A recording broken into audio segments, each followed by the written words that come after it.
Hello there everybody. In this video, I'm going to show you exactly what you'll get and just how simple it is to use the Alphatec IQ Charger Spy Camera. And as you can see, it comes in nice and professional packaging, and inside of the box, you'll get everything that you need to get it up and running. One of the best features about this charger in particular is the fact that the camera is invisible. It also does not have any lights on the front or make any noise that would signify that it's a camera, but not only that, it's also fully functional as a charger. The setup process is super simple and only takes a few moments. The first step that you want to take is to download and set up the Tuya Smart app, and as shown on the screen, you want to select camera and lock. Followed by that, you select Smart Camera Dual Band, as this unit does support both 2.4 GHz and 5 GHz Wi-Fi, which is a feature that you don't get with most competitors. From there, you want to go ahead and select AP mode, because like I said earlier, this does not have any visible lights on the front that will blink. Next, you'll go ahead and connect to the unit's Wi-Fi. From there, it will prompt you to connect to your home Wi-Fi, and after doing that, you should get this screen which will show you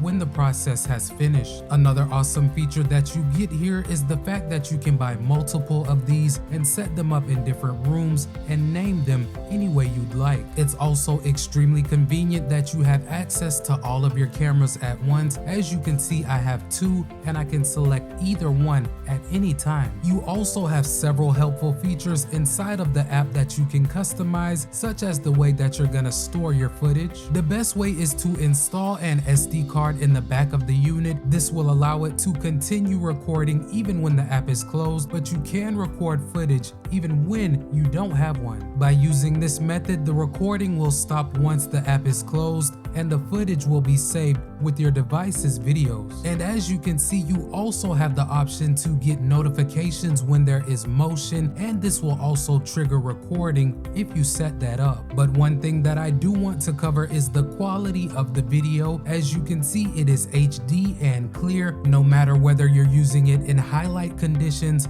or low light. And right now, I just want to show you how simple it is to go ahead and open the app once you get a notification. As you can see, they're stored by date and time, and anytime you want to go ahead and see what's going on, you simply press view. But not only can you go ahead and record high quality videos, but you can also take high quality photos as well, and everything will be stored and easily accessible by tapping on the photo album icon. This will take you to all of your recorded videos and photos, and here is where you can easily tap on them and view them. Besides that, you have the option to show recordings by date. Here you can scrub through all of the recorded footage and select the exact date and time that you're looking for.